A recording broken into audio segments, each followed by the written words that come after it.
The year 2024 has come to an end. The year 2025 is upon us. So I'm going to stop and rank the 20 best movies that I saw in the year 2024, ranked from the least best to the best. So yes, I'm going to be ranking the 20 best movies that I saw in the year 2024. And remember, my list is not the right list. It's just my list, and I'd love to hear your list in the comments. Share a ranking of the best movies that you saw in the year 2024. Without further ado, let's get started.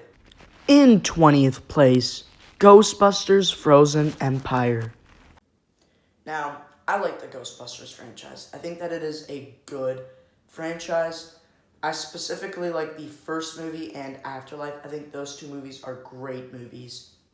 Now, Frozen Empire, I think that it is a disappointing film. Now, I am not saying it's a bad movie. I think that it is a good movie.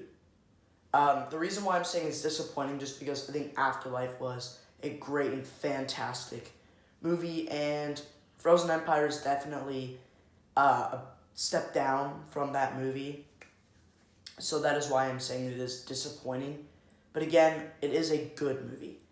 I really like how the original Ghostbusters are back for this movie. It's fun to see them back. And it's also fun to see Paul Rudd, Finn Wolfhard, and everybody else from Afterlife here as well. And it's fun to see the Ghostbusters franchise doing something new. Well, it's not like Gozer and those dog things possessing people and stuff. It's like not that same old thing that we do every time. This is something completely new with like everybody like freezing to death and stuff. It's just something new. So I appreciate this film for doing that. It's creative, and I like how it's doing that. And I would like if there is a Ghostbusters, what movie are we on? Ghostbusters 5. I would like them to do something new again. So yeah, Ghostbusters Frozen Empire, 20th place. In 19th place, Venom: The Last Dance. Now, you guys are probably wondering, how is a Venom movie in my top 20 best of the year list? How? Well, I'll be honest. I think the first Venom movie and Venom: The Last Dance are both good movies. Let There Be Carnage, yeah, it sucks. But the first movie and the third movie, both are good movies. And sure, Venom: The Last Dance does get ridiculous and dumb at some points, where Eddie and Venom go on that family trip and they go to Vegas to dance with Mrs. Chen, and the movie wastes Noel and we barely get to see him. We probably will never get to see him again. Yes, it does that. But whenever I think about Venom: The Last Dance, I think about the ending. The last 20 minutes where the incredible action with all the symbiotes happens, and that was just crazy, and I was just really hooked with them. Like, I just couldn't keep my eye off the screen when that happened. And after that happened, where Venom dies and they're just saying goodbye to each other, farewell, I got pretty emotional, and that is shocking to me. I got emotional. I got sad watching a Venom movie. How? But I just did, and this movie just, it kind of means something to me. Just that ending scene, man. So, it's very shocking that it actually did that, and Sony, you've been putting out trash movies lately, but this movie, you actually did a good job on it. I'm not going to say the movie's great or anything, but it's a good movie that had an emotional impact on me, and the movie was pretty enjoyable. And yeah, it actually closed the trilogy pretty good. And yeah. So, Venom: The Last Dance, 19th place. In 18th place, the best Christmas pageant ever. This is definitely the best Christmas movie of the year 2024.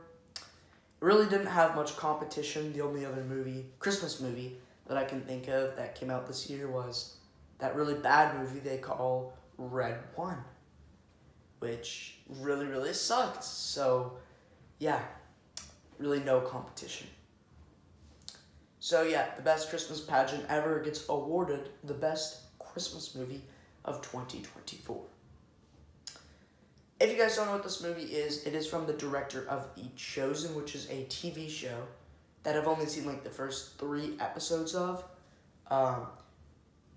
which, from what I saw with those 3 episodes, I actually really like the show. It explains a lot. If you've seen it, you know what I'm talking about. It's enjoyable. It's funny. So, it's an enjoyable, good TV show. This movie is also based off a book. So there's that. And the movie basically follows this town who obviously loves Christmas, and every year they do this Christmas pageant or play, whatever you want to call it. And this year is their 75th anniversary. So, the Herdmans, everybody there, all the kids there, declare that they are the worst kids on Earth. They decide to join that play. And of course, nobody wants them to be in that play.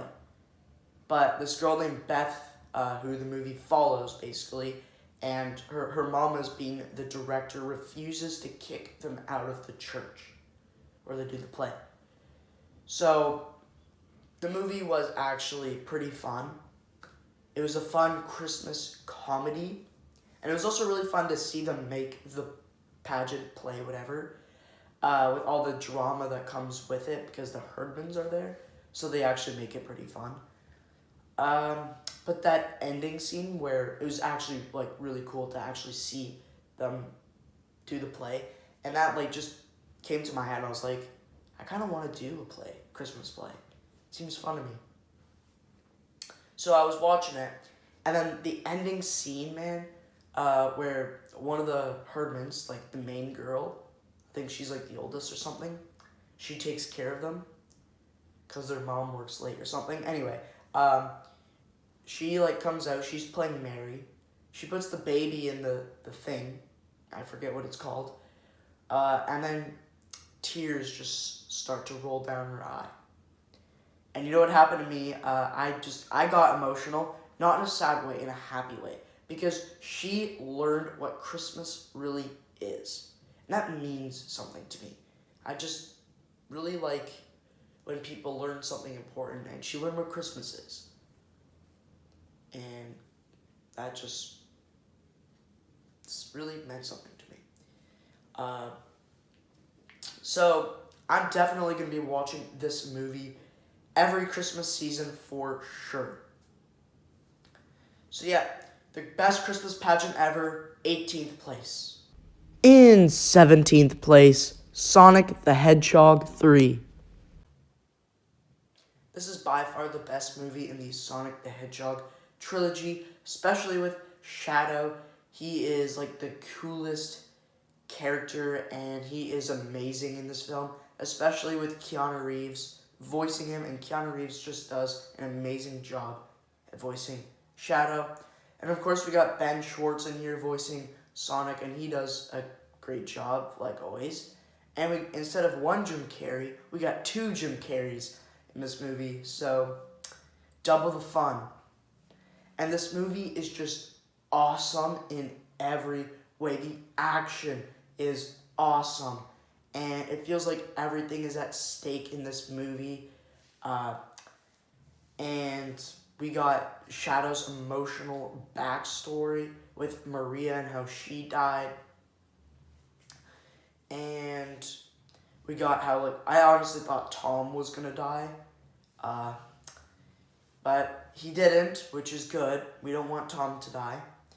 But yeah, and that fight scene in Tokyo, that was really, really sick. And the ending fight scene where Sonic gets the Master Emerald and he turns golden, and Shadow turns like this sick white color, and they have that insane battle. And then Shadow turns good, and Shadow and Robotnik sacrifice themselves. Now, I don't know if they're dead or not. I think it would be smart not to bring back Jim Carrey for the fourth movie, just because, I don't know. Because that's twice where they've brought him back, because we all thought he died in Sonic the Hedgehog 2, which he didn't. So yeah, but yeah, this film is just awesome in every way, and again, by far the best Sonic movie. Now, you're probably wondering, if it's that good, why isn't it higher on your list? That is because I'm not too pumped about Sonic the Hedgehog 4. Let me explain. So, I thought this movie would be like the final showdown. Everything was coming to this, because it has everything. It's got Shadow, it's got so many, we got 2 Jim Carreys, and we got everybody here.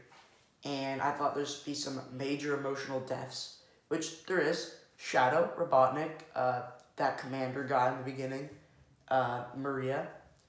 So, like, yeah, this is by far the darkest Sonic the Hedgehog movie.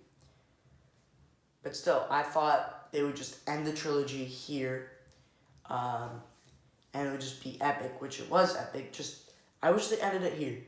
And they didn't. Of course they didn't. I'm not totally surprised. They're just going to want to make more money with Sonic the Hedgehog 4. And they teased it where these, like, robots come after them and this girl with the hammer hits them. That did not really impress me at all. I was just like, oh, there's going to be another one, man. I thought they would have ended it here. No. So, I'll see it for sure, obviously. I'm just not too excited. But who knows, maybe this film will be good. And yeah, so Sonic the Hedgehog 4, we'll see everybody back in 2027. So yeah, Sonic the Hedgehog 3, 17th place. In 16th place, Beetlejuice. Now, I think that the first Beetlejuice movie is an okay film, but the sequel is better in every way. Like, the cast is awesome. We got some newcomers like Jenna Ortega and Willem Dafoe.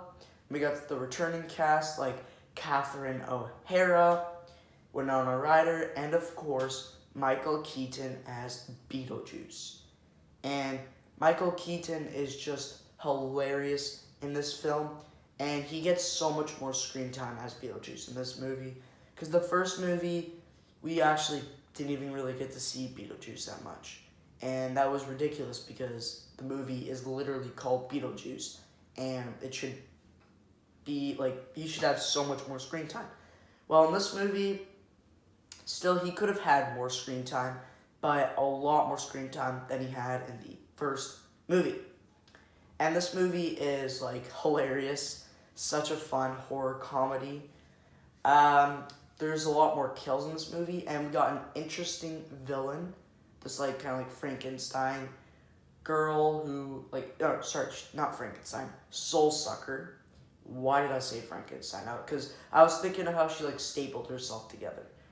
Because that's kind of like a Frankenstein thing. But, sorry, Soul Sucker. So, very interesting villain. She's Beetlejuice's ex-wife. What else? We get to, like, see the relationship of mother and daughter between Lydia and Astrid. We get to see them spend some bonding time together. So that's nice. The movie does have, like, a very pointless plot where Astrid is hanging out with this boy that she likes. And then it turns out, like, then they kiss and stuff. Then it turns out he is a ghost. Which, it's kind of funny because my sister, I showed it to her for the first time a couple days ago. And it's sort of like one of her first horror movies ever. And she watched it. And then the first second she saw that guy, she immediately said, yep, this guy's bad. Because she loves Wednesday. And Wednesday, Tyler, the monster, he turns out like, to be the villain. Um, so she immediately said that he is bad, and yeah, it turns out he's a ghost, and he just wants his life back. And good thing Beetlejuice and Winona Ryder's character is there to save Astrid, and then Beetlejuice immediately just kills the ghost guy, which is very pointless. Like, they could have done something a lot more than just immediately kill him. Like, that was so pointless. I mean, I like the idea how, like, he killed his parents and then he, like, hid in his treehouse and he broke his neck and stuff. That's very interesting. But just kill him right after. Like, what was the point of doing that? Well, literally, what was the point of introducing the character and everything and then just kill him? So, I didn't really like what they did there with that, but whatever. But yeah, that's like literally the only negative thing about the film. Other than that, the film is absolutely perfect in every way. I could watch this a billion times and still not get bored of this movie. That's how enjoyable this movie is. So, really good movie. And yeah. So, Beetlejuice, 16th place. In 15th place, Beverly Hills Cop, Axel F. This is one of the best buddy cop action franchises of all time. And Beverly Hills Cop 2 and 3, I think 2 is a good movie, or leaning to that at least. And 3, I think is just a bad movie. But 4 feels like it's going back to the first one. Like, man, it's kind of hard to explain. Like, it gets that, like, it has that, like, classic action buddy cop vibes that the first one had. And that's one of the reasons why I love the first movie. And this fourth movie kind of leans into that. Like, it's going back to formula. Back to formula. So yeah, this movie just feels like the original. Like, we're going back to the original. So yeah. Also, the action sequences in this are actually really, really good. I really, really like them. And now Axel Foley has a daughter who he is trying to connect with, but I guess he like pushed her away or something. So he's trying to do that. Billy is missing for over half the film. We got John Taggart back. And what I really wanted to see in this film is the trio back together, and we don't really get to see that throughout the film. We get that one scene at the end of the movie where that happens, where they're like in a truck and doing something. I don't remember, but that's like the only scene we get to see them really together, and the battle at the house, like the final battle. And there's that really sick hockey game at the start of the film. I really liked that scene. So a lot of good action scenes in this movie, and Axel Foley just feels like Axel Foley again. We haven't seen him since like 1993. Finally get to see him again, and he's just as funny and just as charming as he always has been. So, Beverly Hills Cop Axel F, 15th place. In 14th place, A Quiet Place Day 1. I love the A Quiet Place trilogy. I love each A Quiet Place movie individually. And A Quiet Place Day 1, I would say, is probably the weakest of the trilogy, but it is definitely really well done, and it is just an awesome movie. Like, because this one is taking place in New York, one of the loudest places on Earth. So I knew this movie would be awesome for sure. And, like, this one definitely had the most jump scares, the most kills, and it's the most intense movie. And I'm just going to say this right now. It is my favorite horror movie of the year. Now, I don't really see much horror movies this year. I have a lot to catch up on. And yeah, so I just couldn't see much horror movies this year. I don't even know why I didn't. but I only saw like maybe 5, 6, 7 this year, from what I remember, and most of them were terrible. If you saw my top 10 worst of the year, go watch that video after uh, you finish watching this video.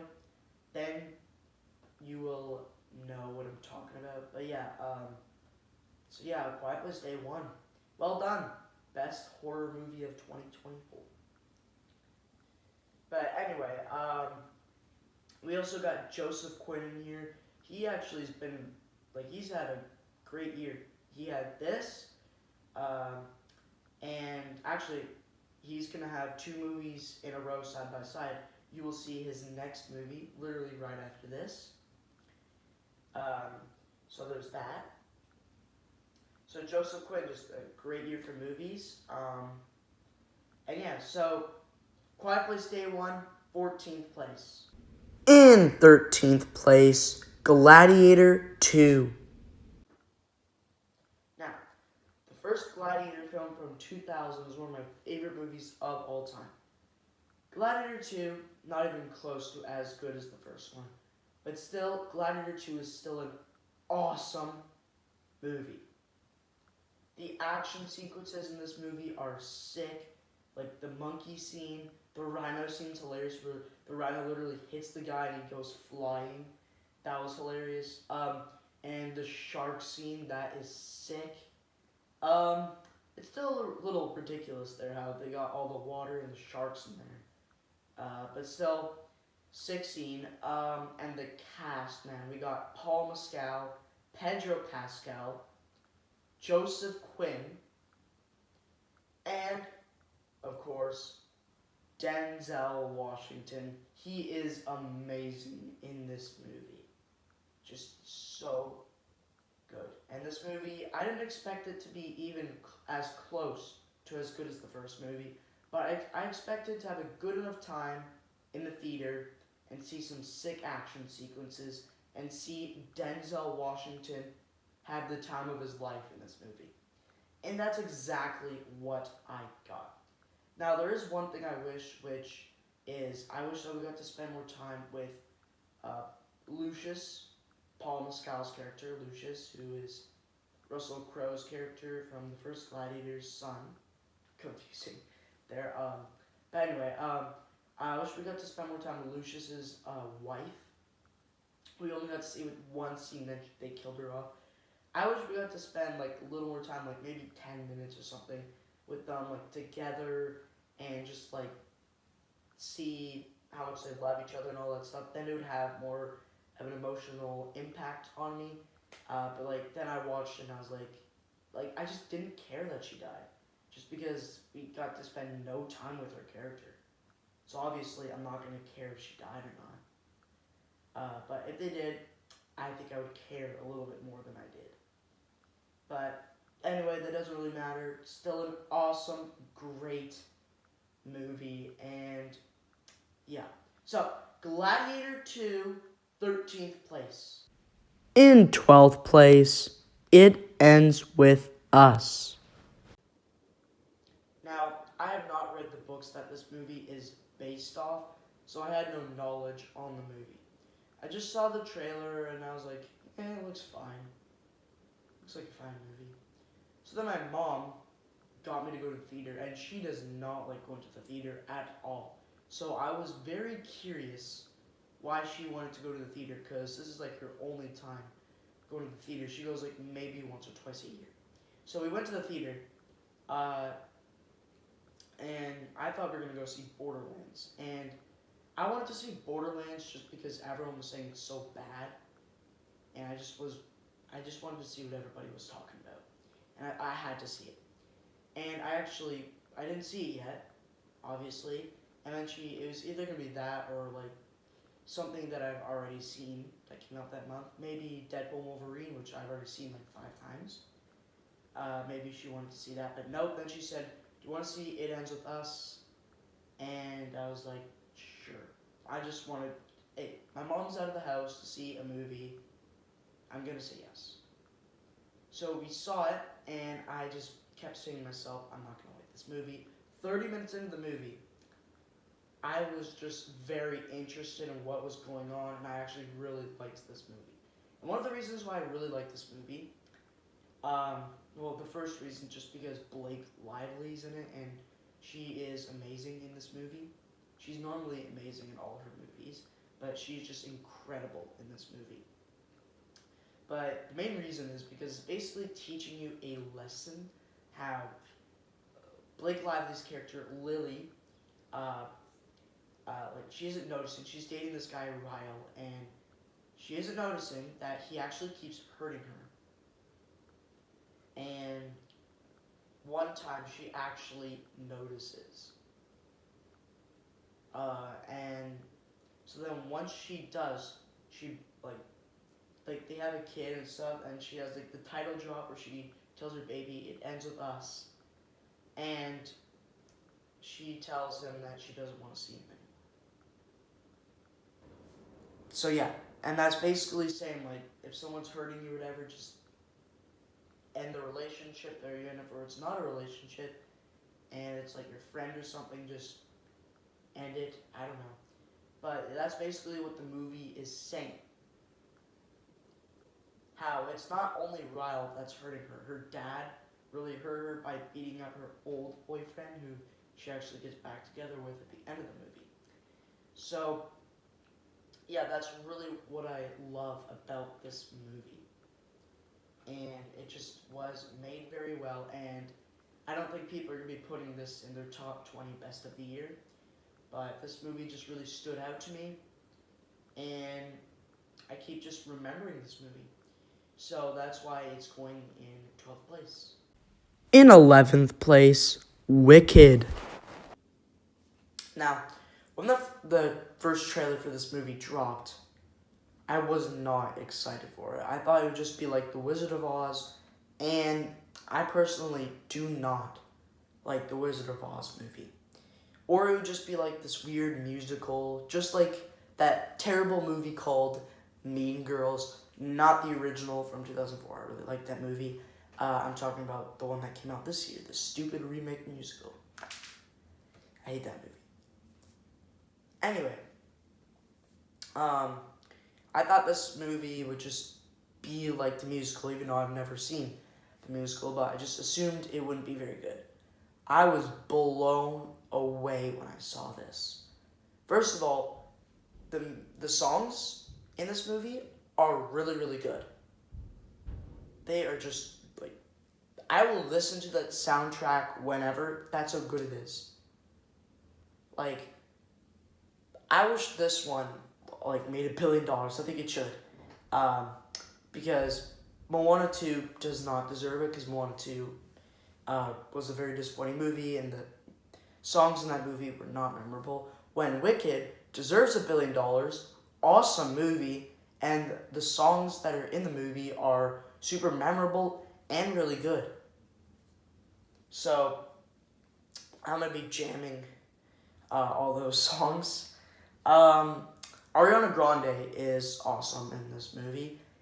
And Jeff Goldblum's perfect in anything, but he is really, really good as the wizard. And I just want to talk about all the awesome things in this movie. But we got to get to the other movies. So, yeah. This movie also gave me Harry Potter vibes. Because, like, all the magic used and everything, so. Yeah. Yeah, and, like, the ending, how, like, she's singing the song, which is, like, I forget what it's called, but I'm gonna listen to that song a lot. And then, like, everyone's, like, saying that she's, like, a wicked witch, and she's bad and stuff, we gotta go kill her. Stuff like that. Okay, good. Cool. Yeah, like, just, I was, like, just couldn't take my eye off the screen. I've said that before, I've used that phrase before, but I just couldn't, especially with the ending scene. I was curious what happened, and they actually didn't make her bad in this movie. And now we got the title for part 2 called Wicked for Good, so I'm guessing that she never turned bad, but, like, she was bad in The Wizard of Oz. So there needs to be like a way that she turned bad or something. But we will see how it turns out for Wicked for Good. So in exactly a year from when the first one released, we will get the second one. So I'm very excited to see how the second one plays out. And yeah, so Wicked, 11th place. In 10th place, The Fall Guy. This is probably David Leitch's best film yet. Like, a rom-com with Ryan Gosling and Emily Blunt and adding action to it. That's like one of the best ideas ever. And it totally delivered. I'm sad that it bombed at the box office. That's too bad. And I heard that he's going to make The Fall Guy 2. I don't know if that's actually happening or not, but I just heard something about that. I don't know if it's true or not. But anyway, this movie is absolutely amazing in every way. I just love this movie. Emily Blunt, she is amazing in this movie. Ryan Gosling, he's amazing. He's also hilarious in this movie. And I love seeing them both together. Like, I actually got kind of emotional when he was, like, sacrificing himself, which he actually didn't die, obviously, but, like, you know, sacrificed himself, and, like, it was sad, and I just love seeing them together. Just their characters, just together, just, that's what I want to see. That's how good their relationship is. And other than It Ends With Us, this is the best romance movie of the year. The reason why I'm not saying it's the best is because it's not just a romance movie. It doesn't just focus on that. I cannot talk. It focuses on the action, the comedy, and the romance, but on those three things. So it's not the best romance movie of the year. And I wouldn't say it's the best action movie of the year. There's some really good action movies that are coming up on the list. But one of the most funnest movies from this year. And this movie was just so amazing. So yeah, The Fall Guy, 10th place. In 9th place, Inside Out 2. I actually think that Inside Out 2 is better than the first one. I just love how this one focuses on Riley hitting puberty, losing all her friends and getting new ones, and just changing a lot. Dealing with boys, I think that's what we'll see in Inside Out 3. But that's what I just love about this film. We got some new emotions, like Anxiety, who is played by Maya Hawke, and Maya Hawke is actually really good in this role. And Anxiety isn't really the villain of the movie. She's just someone who's freaking out, and that's her character. And that is just very well done. And she's another reason why I love this movie. And of course, the other emotions, how they kind of have like a little journey to go on, to go save Riley, and I just love it. The movie's funny, it's very enjoyable, and it's just a very well done movie. It's just an amazing movie. So, Inside Out 2, 9th place. In 8th place, Twisters. This is just one of those summer movies. It's one of those feel-good summer movies. And this movie is really awesome and kind of intense. Like, first off, it makes you want to just go do something outside for once in the summer, because normally I'm just cooped up in here. But yeah, does that. And also, watching this on a normal screen, good. But seeing this one in the theater is super fun and kind of intense. Because, like, especially, like, the rodeo scene where Tyler and Kate are at, and they have to, like, hide in that, like, pool. And the beginning scene where Kate's friends die, and the fire tornado scene at the end, and it has twins. Sick. That's what I came to this movie and see, and that's what I got out of it. what else? Glenn Powell, he is great in this movie. He's great in everything. So, yeah. We got that. And again, it's just a great summer movie. So, Twisters, 8th place. In 7th place, Challengers. This is like romance meets sports, and you get Challengers. And Challengers is just an amazing movie. And first off, the shots in this movie are amazing. Literally, like when they're playing tennis, the two guys, they literally put the camera on the ball. That's like what it looks like, and it's sick. Like going back and forth, and like there's so many others. The shots are just so amazing in this movie. And that's not just that. Zendaya's performance in the movie is amazing. Same with Josh O'Connor. Both have amazing performances. And basically, like, it's two guys battling over this girl. And you don't know who to root for. Like, one minute you'll be rooting for this guy, then you find out something, you'll be like, nope, I'm rooting for this guy. Find out something, and just going back and forth. Eventually, you're just like, I don't know who I'm going to root for. And that's what this movie does. And it's just so amazing. And the ending is really good when you actually see, like, the full tennis battle. And it's just so great. And this movie, like, inspires me to go out and play some tennis, even though I've never played tennis before. That's what this movie, like, is telling me, like, inspiring me to do. And, yeah. So, Challengers, 7th place. In 6th place, Bad Boys Ride or Die. This is by far the best Bad Boys movie in the Bad Boys franchise. And overall, one of the best buddy cop action movies I've ever seen. And Will Smith and Martin Lawrence's performance in this movie is incredible and hilarious. And the shots in this movie are also amazing. Like when the camera is put on the gun in the movie, amazing. And the stakes have never been higher like this in the movie. It's just, and I just love the feel of this movie. I don't know, it's weird, but I just love the feel of this movie. And this is one of the best action movies from this year. So, Bad Boys Ride or Die, 6th place. In 5th place, Transformers 1. Remember when the first trailer came out for this movie and everybody was trashing on it?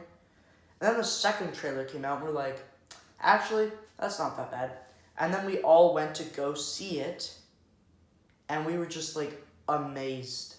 In shock. I was in shock for sure how amazing this movie is.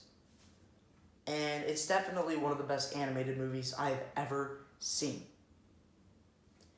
Literally, the animation in this movie is amazing. The origin story to Orion Pax and how he became Optimus Prime, and D16, how he became Megatron, is amazing. And this is definitely one of the best Transformers movies. I'm not saying it's the best, but it's one of them. And I just like love this movie. Just like it's super entertaining how they go to the surface and stuff. Learn all this stuff about Sentinel Prime. And they had those sick action scenes in the movie. And then like D16 is slowly changing to Megatron. Then eventually, there's that one scene where like D16 is about to kill, or like this is when D16 is becoming Megatron, and he's about to kill Sentinel Prime. Then Orion Pax jumps in front of the way, and then he like falls off the like cliff thing, whatever. And then D16 grabs him, and then he's like, "I'm done saving you," and then just drops him, and like my stomach sank when I saw that. I was like, oh my gosh. And my stomach just didn't know how to react to that. And then Orion Pax became Optimus Prime. That was good. But yeah, just an amazing movie. that I just absolutely love. So, Transformers 1, 5th place. In 4th place, The Wild Robot. This is 100% DreamWorks' best movie and probably the best animated movie I've ever seen. The animation in this movie is stunning, gorgeous, beautiful, amazing. Whatever you want to describe the animation, it's one of those four things I said, all combined. It's like just so beautiful how the film was done, and it's really emotional. Like, I cried watching this movie, and in a sad way and a happy way, because it's basically a lesson on parenting, but a robot is parenting a bird. Sounds weird, but when you go see it, you'll like be crying, and you'll be happy, and you'll just love this movie. And yeah, I think this is probably the most important movie of 2024 for sure. And yeah, so The Wild Robot, 4th place. In 3rd place, Civil War. This is one of the best looking movies of 2024 by far, and one of the most intense. Like, I was on the edge of my seat the entire film. And like the war sequences, I was like I felt like I was actually witnessing it, or even in the war. Like, it was like really, really intense. And at the end of the film, I just said to myself, wait, this could actually happen tomorrow. It could actually happen tomorrow. And like the kills in this movie, you're like, some of them are brutal. I mean, not like terrible, but like it was intense to watch, like how they like kept some prisoners but like tortured them. It was pretty crazy, but it's just a very well done and amazing film. A24 did a great job on this movie, or the director, sorry, not A24. A24 put out the film. The director of this movie did a really good job. Kaylee Spaney and Kirsten Dunst are both amazing in this movie. The only thing I had a problem with this movie with is the ending of the movie, where Kirsten Dunst's character dies. I mean, earlier in the film, Kaylee Spaney, like, her character asked Kirsten Dunst's character, if I died, would you take my picture? Because those two guys, I don't know the actor's name for them, but still, they're going on this like trip because they're war photographers, and she says like, what do you think? And then at the end of the movie, Kirsten Dunst's character gets shot trying to save Kaylee Spaney's character. So then she doesn't cry or anything. She's just like freaked out and just walks away with one of the guys, and that's it. When they cried when the other guy died. But like, yeah. And one of the most intense scenes in the movie was when they're like at this place when they get captured by these two guys, and then they kill two of their friends. Actually, no, 3. So that was the most intense scene of the movie. But also, going back to the end, when the president dies and stuff, I was really hoping that Kaylee Spaney's character would like cry or something. Like, nobody cried when Kirsten Dunst's character died. So I was like, what? How are you not crying? You just went through all this stuff with her, and now she's dead, and you're not even crying. So, very weird ending to this movie, but other than that, the movie is just perfect in every single way.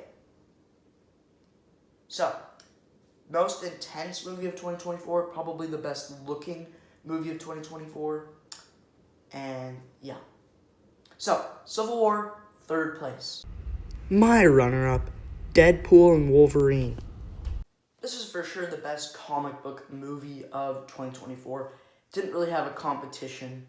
Yeah, but Ryan Reynolds and Hugh Jackman, don't even get me started. They're both hilarious in the movie, and they're just so amazing. And this was my most anticipated movie of 2024, and it got 2nd place. So that's amazing for me.